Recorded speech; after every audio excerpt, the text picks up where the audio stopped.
La sal es una materia fácil de obtener. Basta embalsar agua marina en un lugar del litoral y cuando ésta se ha secado, recoger el producto.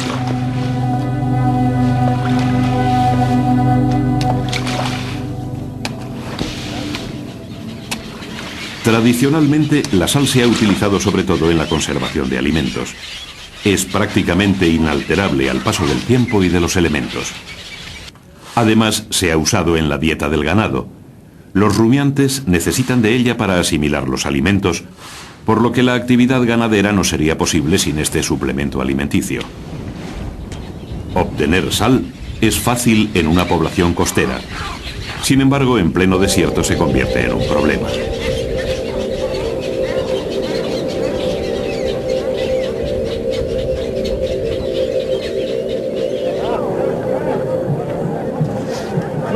Aún en nuestros días, en algunas ciudades del interior del Sáhara, el comercio de la sal es una actividad económica vital. Sin embargo, esta importancia era mucho mayor durante la Edad Media. Por entonces, la sal era utilizada como moneda de cambio. Por eso, desde tiempos remotos, el control de las minas de sal y de las rutas por donde transitan las caravanas de camellos cargados con esta mercancía ha sido un factor importante de poder. Estas caravanas transportaban también otras mercancías igualmente valiosas, oro y esclavos procedentes del África Negra. Quien controlaba estas rutas dominaba económica y políticamente la región. Precisamente aquí, al oeste de la actual Mauritania, se formó a mediados del siglo XI una poderosa confederación de tribus bereberes cuyo principal objetivo era mantener el control absoluto de estas rutas. Esta confederación ha pasado a la historia bajo el nombre de almorávides.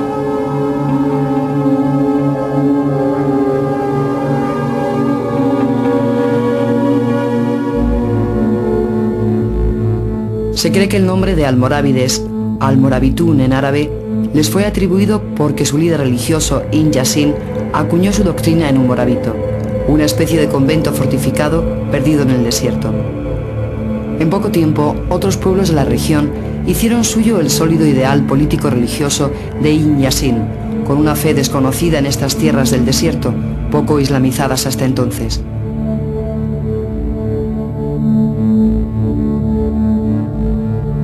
Rápidamente, los almorávides se hacen con el control de toda Mauritania. Desde allí se extienden hacia el interior de África, al llamado País de los Negros. Para dominar la ruta del oro, que asciende desde Ghana, conquistan la región de Aoudaouz, ciudad clave en el tráfico de caravanas. Más tarde se expanden por el norte, llegando hasta los oasis del sur de Marruecos. En esa expansión toman Sidi El Massa, otra ciudad clave en las rutas caravaneras.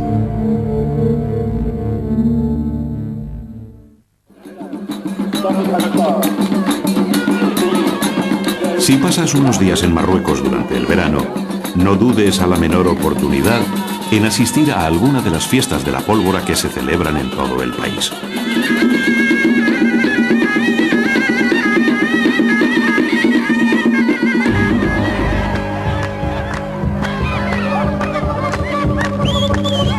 Cuando veas acercarse a estos jinetes disparando desde sus caballos, sentirás en el ambiente la fe que guió a los almorávides en el yihad, la guerra santa, que les condujo de victoria en victoria, convencidos de que estaban restituyendo la pureza de la religión en una rápida expansión por el interior de Marruecos y el oeste de Argelia.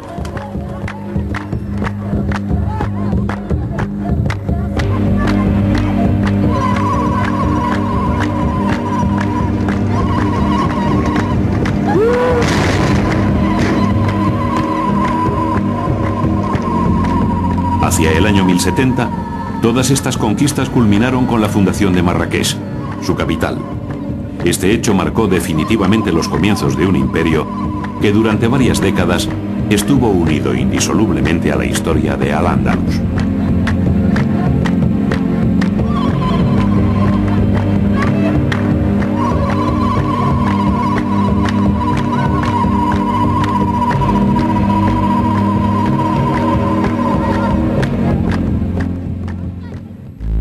Mientras se producía la expansión almorávide en el Magreb, Al-Ándalus atravesaba momentos difíciles. Durante el siglo XI, el poderoso califato de Córdoba había quedado dividido en una serie de emiratos independientes, los reinos de taifas. Estos nuevos estados habían heredado la ambición de los califas de poseer una corte factuosa, pero adolecían de la debilidad propia de todo pequeño reino, la incapacidad militar.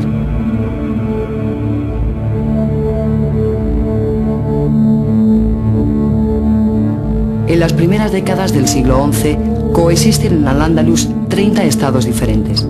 Sin embargo, las intensas luchas que se desatan entre estos pequeños reinos y la expansión desde el norte de los reinos cristianos provocan la desaparición de muchos de ellos. Así, hacia el 1086, solo sobreviven 10 reinos de taifas. Uno de los más poderosos es el de Zaragoza.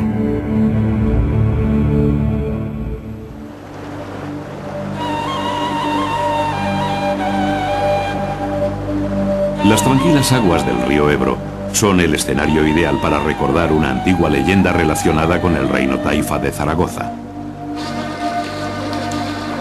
Dice esta historia que el mítico rey de Zaragoza, Abu Jafar, soñaba a las orillas del río con tener un palacio semejante al del califa Harún al-Rashid de Bagdad.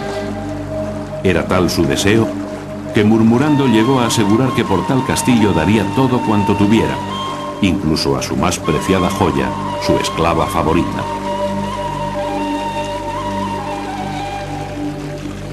Entonces vio aparecer junto a él a un anciano que le aseguró ser el mismísimo río Ebro.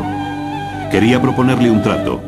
Una vez pasada una noche, Abu Jafar tendría el palacio con el que soñaba a cambio de cumplir su promesa. Aceptó el rey el trato y al poco sintió que caía rendido por el sueño.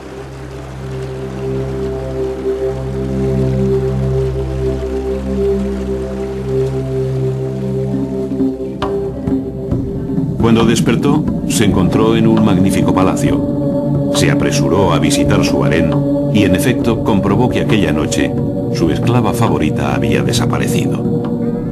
El Ebro había creado el palacio de la Aljafería.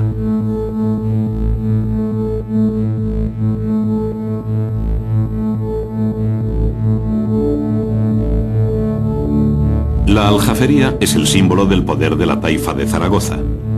En el momento en que fue construida, hacia el 1065, la dinastía de los Banú Hud dominaba un amplio territorio que abarcaba, además de Zaragoza y Lérida, parte de Huesca y la región de Tudela en Navarra.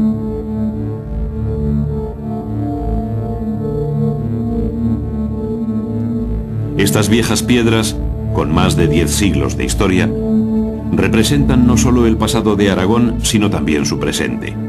En la actualidad, el Palacio de la Aljafería alberga la sede del Parlamento Regional. El territorio de la actual comunidad autónoma coincide en gran parte con el antiguo reino taifa de Zaragoza. Estas modernas instalaciones conviven junto a estilos muy diversos, fruto de la evolución experimentada por el edificio a lo largo de una historia dilatada.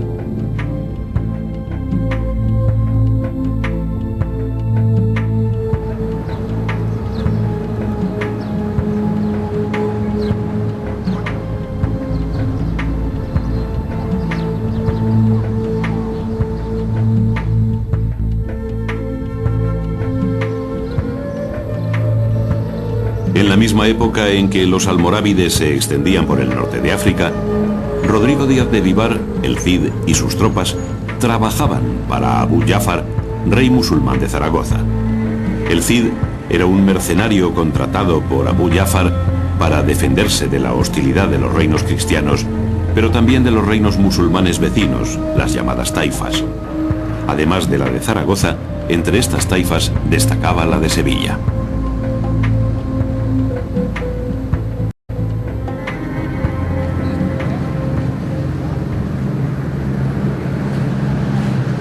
Para conocer la historia del reino taifa de Sevilla, nos hemos acercado hasta la ciudad de Lagos, situada en el Algarve portugués. Lagos estaba situada en el extremo occidental de esta taifa, que se extendía por el sur peninsular, desde la costa atlántica de Portugal hasta Murcia en el litoral mediterráneo.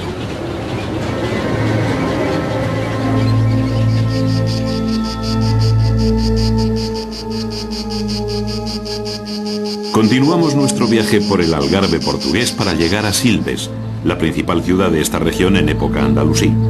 Esta ciudad fue capital de una taifa que se mantuvo independiente hasta que el reino de Sevilla se apoderó de ella.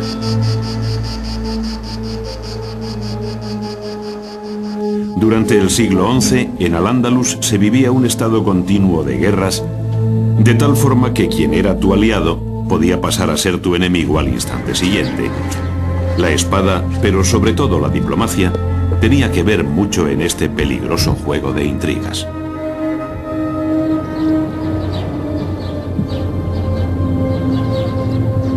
La historia de Al-Mutámid, rey de la taifa de Sevilla, está muy ligada a Silves. Aquí conoció a su esposa, la Rumaiquilla, mujer de gran belleza y excepcional habilidad para componer versos.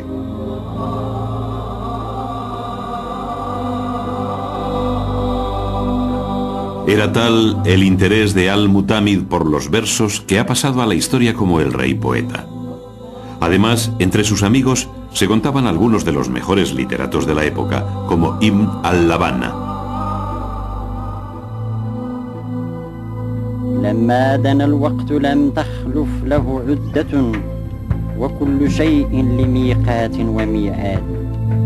Nada se puede hacer contra el destino cuando llega su tiempo, y todo tiene plazo y lugar de muerte señalado.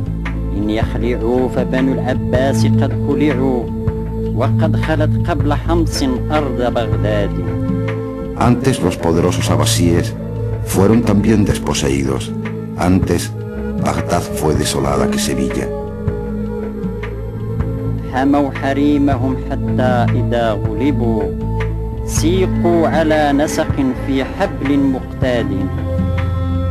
Cuanto les fue sagrado defendieron hasta caer vencidos, y hoy los llevan amarrados en fila a dura soga.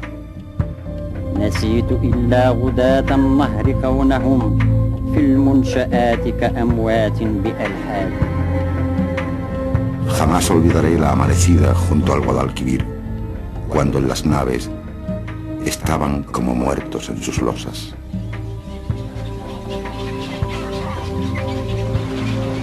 Estos versos de Ibn al-Labana fueron dedicados a Al-Mutámid.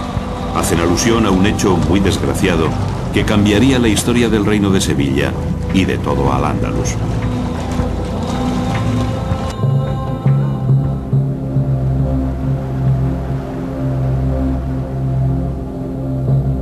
En el año 1085, Toledo es tomada por el rey castellano Alfonso VI. Toledo era en aquel tiempo la ciudad más emblemática de Al-Ándalus. Su caída abría una importante brecha en la frontera andalusí, con lo que las posibilidades de expansión de los cristianos hacia el sur aumentaban notablemente. Su caída provocó una reacción de auténtico pánico entre los musulmanes.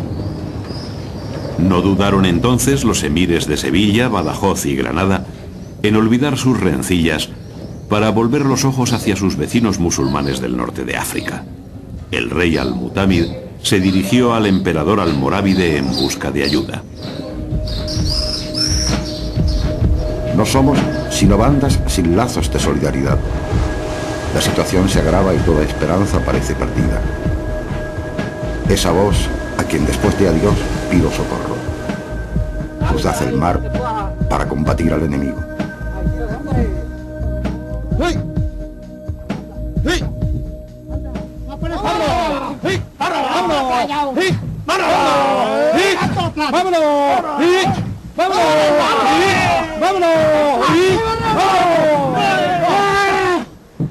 Los almorávides entran en Al-Ándalus un año después de ser formulada la petición. Las tropas de estos y los ejércitos de los principales reyes andalusíes se concentraron en Badajoz a orillas del río Guadiana. A escasa distancia de estas poderosas murallas tendría lugar un decisivo combate.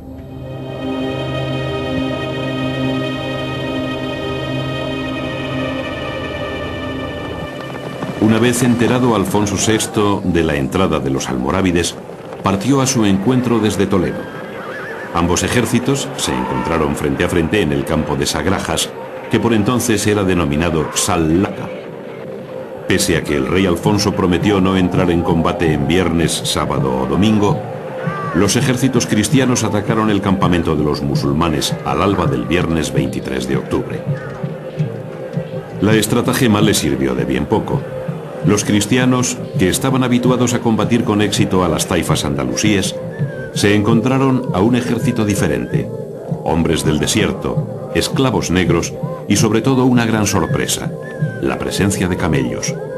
Parece ser que al ver a estos animales desconocidos para ellos, los caballos cristianos se desbocaron, sembrando el desorden en las filas castellanas. La victoria musulmana fue total.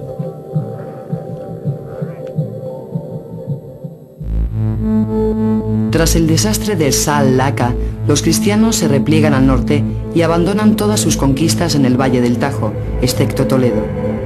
Desbaratado el peligro cristiano, los almorávides se lanzan a la conquista de los débiles reinos de taifas, la mayoría de los cuales cayeron en sus manos entre los años 1090 y 1094. Pero los almorávides no pueden tomar entonces ni Zaragoza ni Valencia.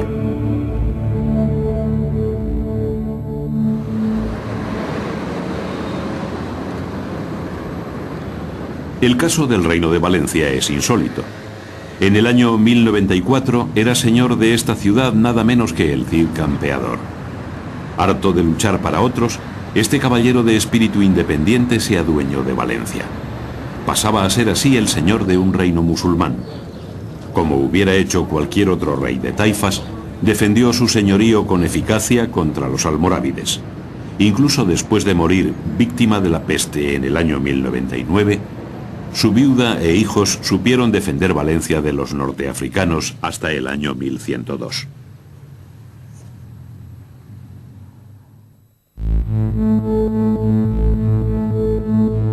Diez años después, todo Al-Ándalus queda incorporado al imperio almorávide, que alcanza así su máxima expansión al extender sus límites desde el lejano río Senegal, al sur, hasta el Valle del Ebro, al norte. La ocupación almorávide en Al-Ándalus resultó decisiva para la supervivencia del Islam peninsular, que de otro modo probablemente no hubiera resistido al empuje cristiano. El pueblo andalusí vio en ellos una forma de acabar con las guerras continuas y las corruptelas de sus anteriores gobernantes. Además, los intercambios a uno y al otro lado del estrecho aumentaron, promoviendo cierta prosperidad económica en las primeras décadas del siglo XII.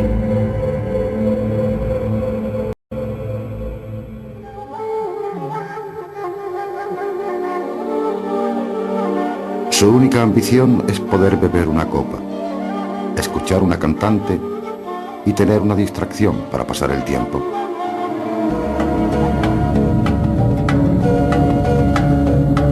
Tan negativo era el concepto que el emperador almorávide tenía sobre la vida disipada de los emires andalusíes, que esta excusa le sirvió no solo para justificar la conquista de Al-Ándalus, sino también para decretar el exilio de algunos de ellos.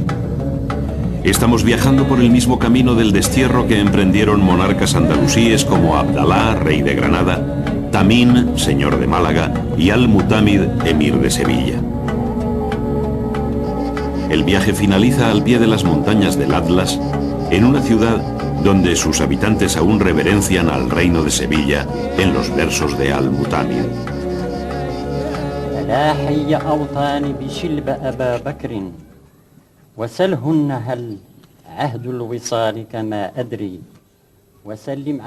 Saluda a esos lugares míos de Silves, Abu Bakr, y pregúntales si su añoranza es como la mía. Saluda al alcázar de las barandas de parte de una joven que siempre le ansiara.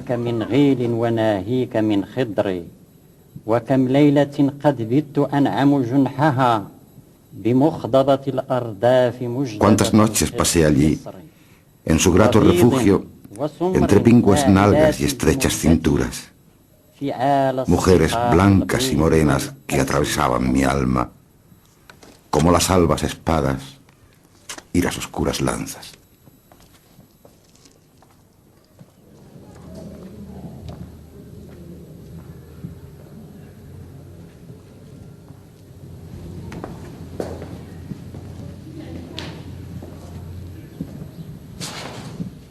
Estamos en el mausoleo donde yacen Al-Mutámid y su esposa Al-Rumayquilla, en Ahmad.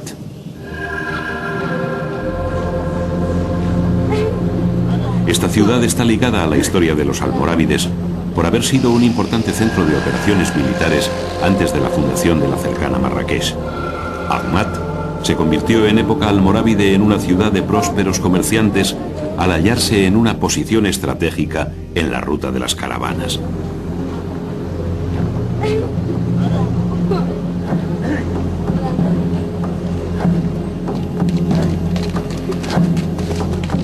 Pero al Magreb no llegaron únicamente los andalusíes para sufrir el exilio. Científicos, literatos, hombres de leyes y arquitectos andalusíes pasaron de uno al otro lado del estrecho en un activo intercambio cultural. Fruto de ello fue conformándose un nuevo imperio en el que se fundían lo magrebí y lo hispano-musulmán. Este intercambio fue especialmente fructífero en la creación de nuevas formas de entender el arte.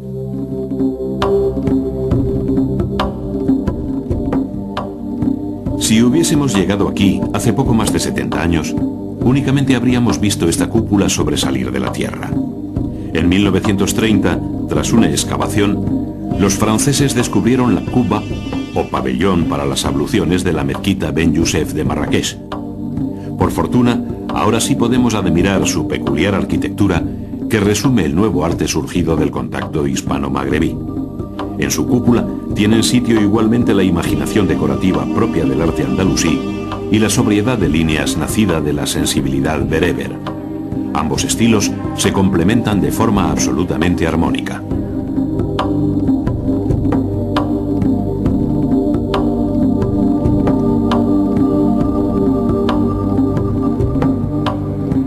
Para comprender mejor cómo evolucionó este sincretismo artístico, hemos de trasladarnos a Fez, ciudad a la que llegaron muchos artesanos de Al-Ándalus en época almorávide para trabajar en la ampliación de la famosa mezquita Qarawiyyin.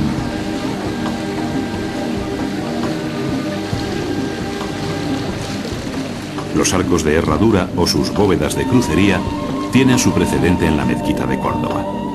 Sin embargo, junto a estos elementos se añaden pilares de ladrillo, expresión de sobriedad magrebí, que sustituyen a las esbeltas columnas de estilo andalusí.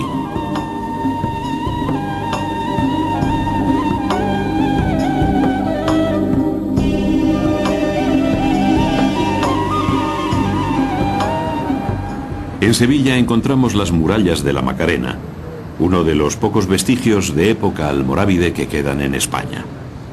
Durante este periodo, las intervenciones arquitectónicas en Al-Ándalus fueron escasas y se circunscribieron sobre todo a obras militares como esta.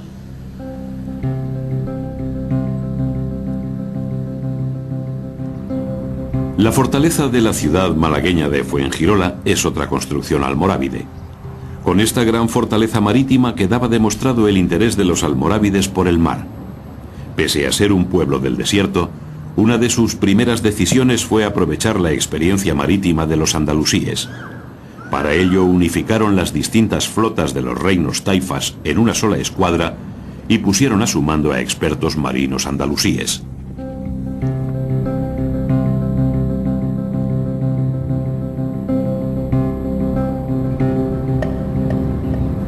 Cuando los almorávides tomaron Denia, esta ciudad alicantina era un importante puerto. Los norteafricanos comprendieron bien su posición estratégica y la convirtieron en uno de sus principales puertos. Desde su alcazaba dominaban el paso que existe entre la costa levantina y las Baleares. Marinos de Denia ocuparon puestos importantes en la marina almorávide, como la familia de almirantes Ben Maimun, que dirigieron la flota imperial.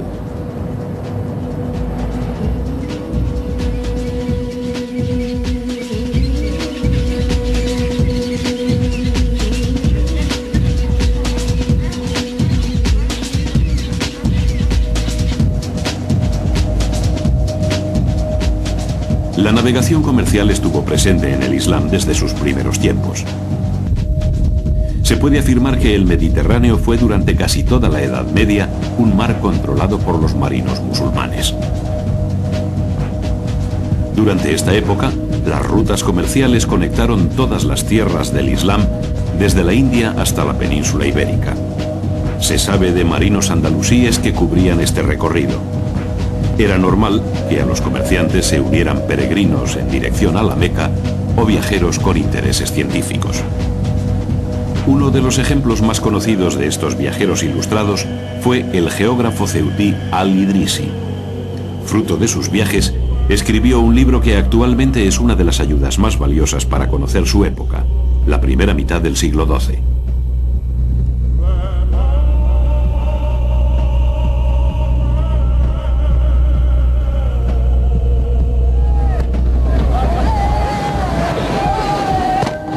En la época de Al-Idrisi, las cruzadas encendieron la mecha de la guerra.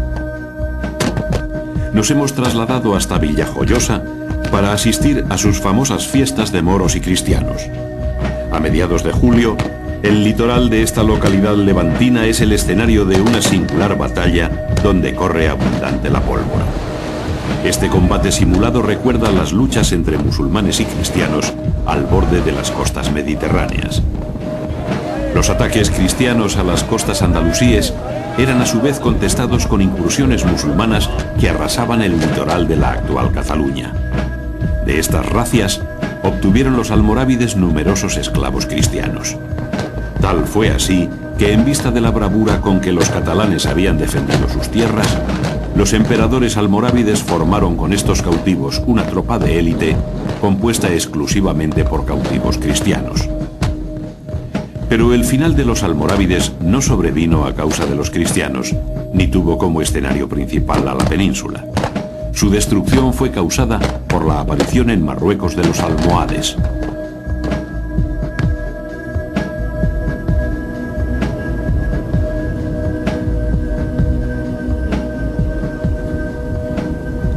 Junto a las costas de Mauritania encontramos a los descendientes de las tribus que formaron el imperio almorávide. No es fácil imaginarse que estos pacíficos pescadores pertenezcan a la misma estirpe de aquellos bravos guerreros que partieron de las profundidades del desierto para conquistar el mayor imperio de su tiempo. Las ciudades del desierto, tan activas en época almorávide, parecen haber quedado olvidadas bajo las arenas. El país tiene en la pesca una de sus actividades más importantes. Frente a sus costas se encuentra uno de los bancos pesqueros más importantes del mundo.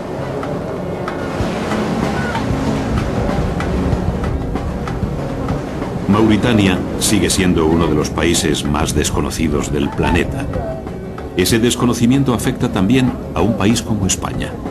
Y sin embargo, durante más de 60 años, los destinos de ambas tierras coincidieron bajo el poder de los almorávides.